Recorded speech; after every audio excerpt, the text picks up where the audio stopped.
Сложно поверить в то, что эта собачка выжила. Это случилось в городе Чита в середине лета. Историю рассказала волонтер Юлия Берегельская. Была середина лета, а на улице стояла просто немыслимая жара. И тут Юле позвонила девушка с просьбой помочь несчастной собаке, прибившейся к ее подъезду. Животное было истощено до предела, но не это было самым страшным. Собаку все гнали прочь, и только девушка, связавшаяся с Юлей, пожалела беднягу и вынесла ей воды и еды. Малышка с жадностью накинулась на угощение, но вся еда выпадала у нее из огромной дыры в горле. Рана была примерно 10 сантиметров диаметром. Юлия поспешила навстречу с девушкой, чтобы вместе помочь собаке. Как выяснилось позже, несчастное животное кто-то пытался поймать и зарезать. На голове собаки была сильная травма, а дыра в шее – последствия ножевого ранения. Собачка скиталась по улицам не один день, но никто не торопился ей помочь, в ране уже завелись мухи.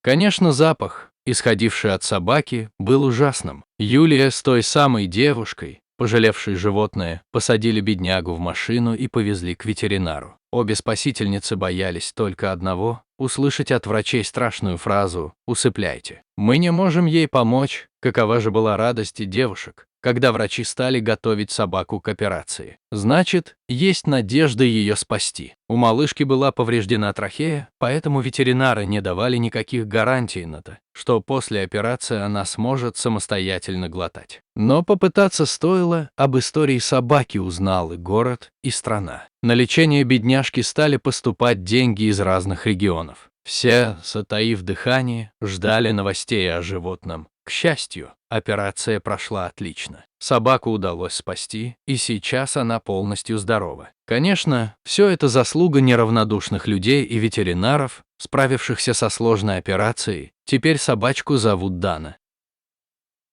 Та девушка, что пожалела израненное животное и связалась с Юлией, потом забрала питомца домой, не пожелав расставаться. Сейчас обе девочки счастливы. Любовь и сострадание творит чудеса, иначе большое сердце этой собаки больше никогда не билось бы.